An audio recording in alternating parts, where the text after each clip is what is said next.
Hello. So in this video, we're going to talk about some Old English metrical charms, which I'm reading out of the Broadview Anthology of Medieval British Literature. So I think these are really, really interesting because on the one hand, they sort of undermine something that I think a lot of us think of with the medieval period, which is the sort of iron grip of the Catholic Church in Europe, right? We tend to think of this as a very, very starkly Catholic period in European history, where religion is pervasive throughout daily life, and this is certainly true. But especially in Northern Europe, places like Britain, Northern Germany, Scandinavia, Eastern European countries like Estonia, Lithuania, Latvia, places like this, the pagan past was not all that far back during certain portions of the medieval period. I mean, the Anglo-Saxons arrive in what's now the United Kingdom in the 5th century. And by the end of the 6th, they are converted from their form of Germanic paganism to Christianity. If you're thinking about the 6th, 7th, 8th centuries, the memories of the pagan past are not that far in the distance. And one of the things that of course, we know is that old traditions tend to live on as folk culture, particularly when new traditions are not fully sufficient for meeting the needs of the people. So for these charms, these sort of magic spells and rituals, there are things that the Christian God fails to do in everyday life, right? You can pray for something and not get it. And so these charms, these particular incantations and herbal remedies and things like this were meant as a supplement to that, or for some people, probably an alternative to that. And it is this interesting holdover that blends elements of pagan culture into the new Christian order. And we see this, for instance, in the 9 Herbs charm, which is a fairly lengthy charm that, in a sense, is pharmacological, almost. In that it goes through this set of herbs and basically identifies their properties. But this isn't like a medical textbook, right? This is a charm still. So this still needs to be spoken. And actually at the end of, I'll come back in just a second to the blending of Christianity and paganism. But at the end of the 9 Herbs charm, they actually make this clear. And it's this very interesting sort of prose postscript almost. So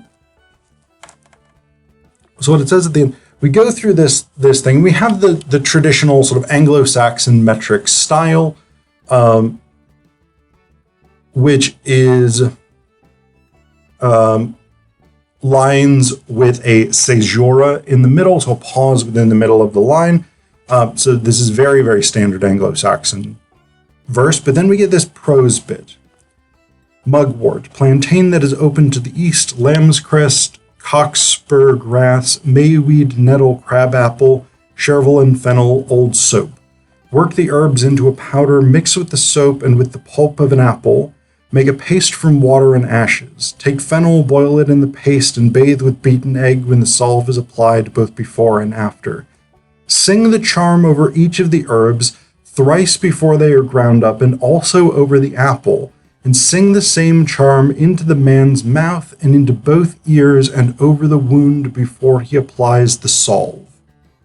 So that's interesting, because what it tells us is that there's an intricate connection between the pharmacological aspect of it, the actual herbal remedies, right? These particular herbs, mix them with soap, mix them with the pulp of an apple, mix them with a beaten egg, etc., etc. Do this stuff. But also, in order for this to work, in order for the healing properties to be effective, you need to sing this 9 herbs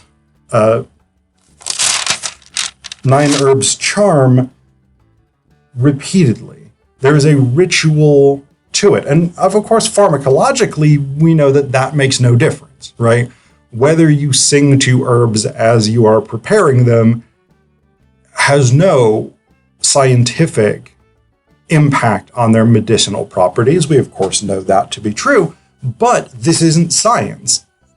It's partially science, but it's magic. And so we have that blending, right? This is what these charms do. They combine the practical, do this specific action, and the ritualistic. Say these words, sing this chant, whatever it is, and that is how you get the desired effect. So that's a very interesting element here. But the other thing that's cool about the 9 herbs charm is it mentions both an Anglo-Saxon pagan god, Woden, who is the Anglo-Saxon version of the much more famous Norse god Odin, and it refers to Jesus. It refers to the Christian deity. So it says here, then Woden grabbed 9 glory twigs, knocked that adder into 9 pieces. So there's our Woden. There it ended, apple and venom, never would it slither inside a house. Chervil and fennel, both full of might, herbs created by the all-wise Lord, holy in heaven while hanging there. So that, again, is very, very interesting. We've got the snake, or the adder, which could be seen as a biblical reference, but there's also adders, there's also particularly giant snakes in some Norse myths. And so those may have existed in Anglo-Saxon pagan mythology as well. But this idea of the all-wise Lord holy in heaven while hanging there, that is a fairly common, referring to Jesus hanging, is a fairly common medieval reference to the crucifixion. So it's not 100% clear from either this translation or the original Anglo-Saxon text, which the Broadview does not give us, and I wouldn't be able to fully read anyway. But what it says here in the footnote from the Broadview editors, this is a footnote to the phrase "while hanging there." It says, Woden gives way to Christ or is somehow identified with him, or has Christ been substituted for an earlier reference to Woden, ? Whose death on the cross gives rise to healing plants. Folk beliefs of several cultures hold that Good Friday, the day of Christ's crucifixion, is a good day for planting. It may also be relevant here that in Old Norse legend Odin also experienced hanging on Yggdrasil. I'm sorry, I'm pronouncing that wrong. The world tree. So yeah, we've got this, and I mean, the point, of course, is not that this is a one or the other situation. It is that it's both, that it can be both, because this is a culture, this is a society, this is a civilization where there aren't inherently hard and fast distinctions. There is this blending. Again, we've got this blending of sort of actions that need to be taken and ritual words that need to be said. We've got this blending of Anglo-Saxon paganism and Christianity, etc., etc. So we've got all of those things. We've also got other specific elements here, elements of traditional sort of magic. And we see that in the charm against a dwarf, for instance. So dwarf here doesn't mean what we today would perhaps slightly unpolitically correctly use that term to mean. It doesn't mean a midget or a very short person. It means some kind of malignant spirit, or maybe a demon, some sort of evil force that comes at night when one sleeps and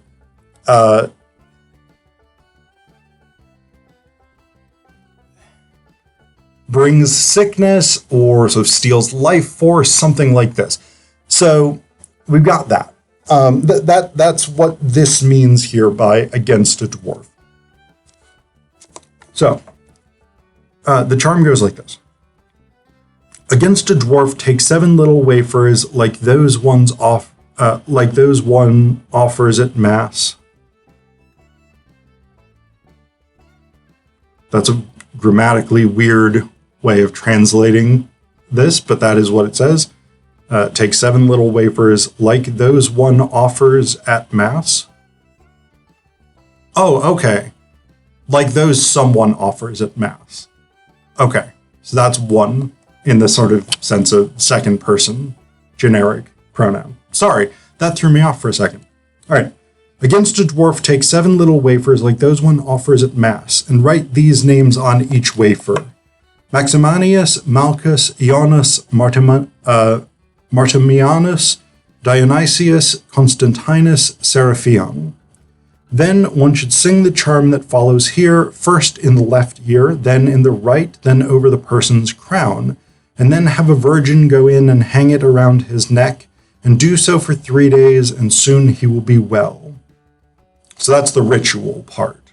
You write these 7 names on the Eucharist, or wafers that resemble the Eucharist. And these 7 names here, it says in the footnote, since the dwarf attacks sleeping victims, the charm opens with sympathetic appeal to the 7 sleepers of Ephesus, an early Christian legend similar to the Rip Van Winkle story. 7 young Christian men of Ephesus, fleeing persecution by the Emperor Decius, took refuge in a cave where they were walled in while sleeping. Nearly 200 years later, after the Roman Empire had officially converted to Christianity, the cave was open and the sleepers awoke. Thinking they had been asleep only one night, they went into the city of Ephesus, causing much confusion. Eventually, the miraculous truth is revealed, whereupon the young men die or return to sleep, praising God. The 7 sleepers were often invoked in medieval prayers against insomnia and fever. So this is a pretty standard approach to sympathetic magic, right? The idea in magic, in the occult of sympathetic magic, essentially revolves around connecting things that are similar. So this is a charm against sickness connected to sleeping, and so you appeal to legendary sleepers, right? You appeal to these almost sort of patron saints of sleep. And this is, of course, the basis of patron saintness, saintly patronage, right? Obviously, churches with saints would probably prefer not to think of it this way, but it is essentially sympathetic magic, right? So, Saint Genesius of Rome, for instance, one of my favorite saints, he was an actor.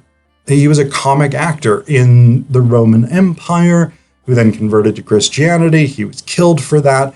Because he was a comic actor, he is now the patron saint of actors and comedians. This is, again, sympathetic magic. some characteristic of the person in their life converts to what they are a patron saint of. It is basically sympathetic magic. Two things that are similar get connected with a mystical basis to it.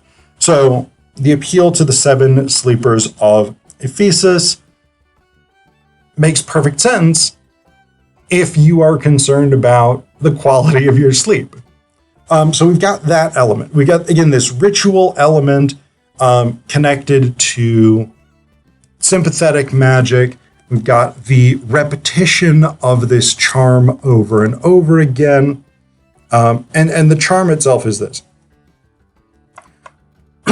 Spider creature came in right here, had his harness in hand. You're his horse, he claimed, and to your neck tied reins, then begin to rise from the land. As they left the land, their limbs grew cool, then in she dashed the dwarf's sister.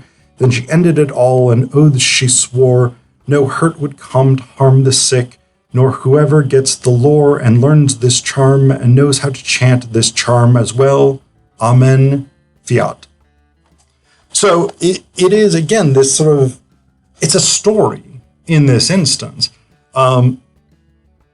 It's a story of this dwarf, this spider creature, this sort of demonic being that comes in the night and harnesses the victim, reins them like a horse, and sort of rides them symbolically into the skies where they are chilled, they become feverish, etc., etc. And then there is this the opposition to it, right? We have the counterpoint to the early portion of the charm, which identifies what has happened. We have the counterpoint in the latter half, in which the charm breaks the spell of the dwarf. Then in she dashed the dwarf's sister. This is a confusing reference, apparently, in the Anglo-Saxon. So it's not really clear, but we know from the opening portion that you're supposed to have a virgin go in and hang it around his neck. It's not really clear what it is there either. Maybe this is this bag of communion wafers with the names of the 7 sleepers written on them.